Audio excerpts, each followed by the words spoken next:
Uh, Hi, my voice sounds a little chopped, but we'll get through this.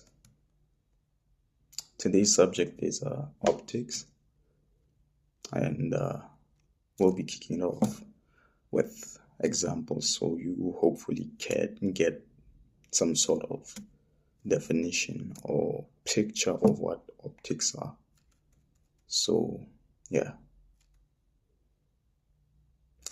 optics essentially are, I don't know why I just said that now, I'm just giving you the definition. But optics to me mean things like language and rhetoric, what's being said and how it's being said, right? So, for example, we're going to go on to Rockstar Games, right? Rockstar Games has a lot of leftist talking points. It's anti capitalist, it's anti imperialist, it's all these things you would expect from a leftist. At least the main characters. That's better. At least the main characters are that way. You know, no bigotry, anti-capitalism, anti-imperialism. And that's what Rockstar kinda is known for. Red Dead Redemption 2, 1, all if not most of the Grand Theft Auto games, if you actually pay attention to the dialogue, which some people don't because those type of people also watch the Boondocks for like shock value as opposed to learning something or dissecting something from the show or the episode, but still.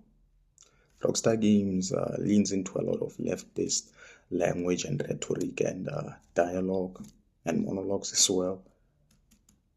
But the reality is, one Mr. Michael Holick has gone on record to say that he was underpaid for Grand Theft Auto 4, where he voiced the main character, the protagonist, that is Nico Bellic. Right. And I forget his actual name.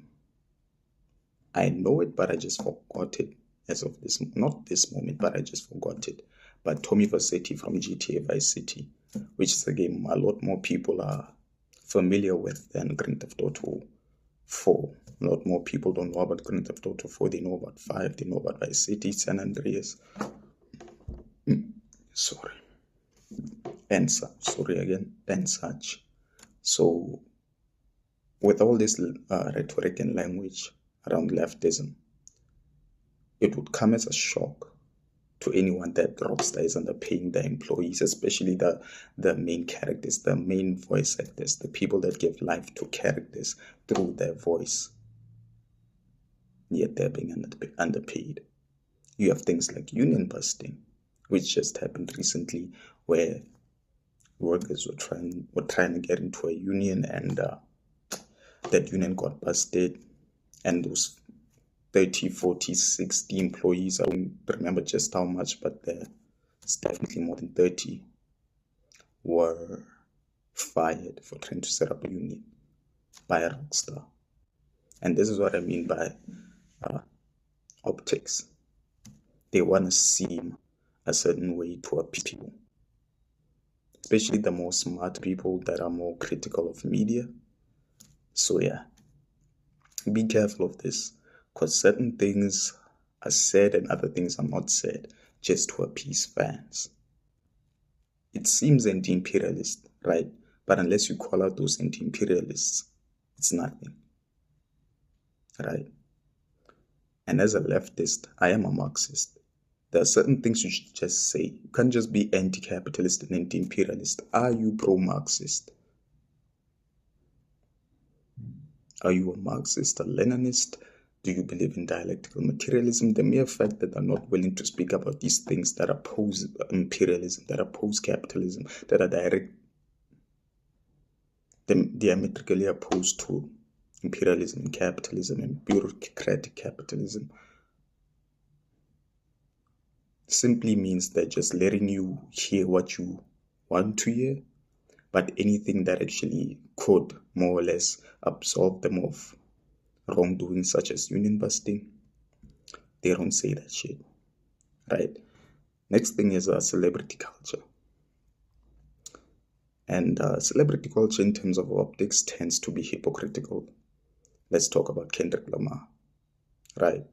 Someone who spent the better part of last year talking about how much he hates Drake because he's a womanizer and a woman beater, and etc., etc. But just earlier this year, and by earlier this year, I mean early this year, January, he teamed up with Takanswang Oman Kanahadin Playboy card. Person that's been on record being not shown, but there are allegations of him kicking his pregnant girlfriend down the stairs and being a womanizer and a woman beater, right? And that's just an example of what I'm about to get into in terms of pop culture and celebrities and optics. They hate whoever is cool enough to hate at that point in time. They say they're anti-capitalist, they say they're anti-imperialist. In fact, most of them are not. They don't say those things.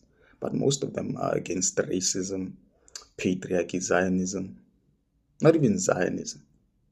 They're for a free Palestine, but they don't call out Israel. They are anti-racist, but they don't call out the direct issue that leads to racism, which is capitalism. Same with patriarchy. Capitalism gave birth to patriarchy. Ignore the fly. So yeah, they say all these things to get their fans to like them. Anti-patriarchal, anti-racist, pro-Palestine, but not anti-Israel. And this essentially means a little concept called liberalism. Now, liberals like to think that leftists are attacking them, and we're not. We're just trying to get you to learn something. But the mere fact that you don't want to learn something makes us pissed off, right? And liberalism essentially is the need to reform capitalism. It isn't getting rid of imperialism and capitalism.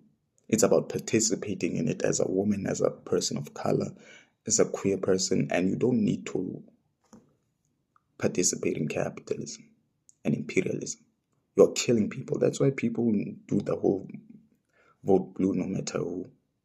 But the people who are blue, the people who are red, these are imperialists. Either way, they kill people. So liberalism is just trying to get more people of color and queer people and women into roles that are normally dictated by men. But those roles will not change. Those things that are needed will not change. Imperialism, capitalism, bureaucratic capitalism, fascism, these things will just be spearheaded by a new type of face. So, learn the distinction between learn to see yourself as a liberal and call yourself out and try to do better, because capitalism is nothing to participate in. It's something to destroy. Because patriarchy will always exist under capitalism, so will racism, so will Zionism. So yeah, basically what I needed to say.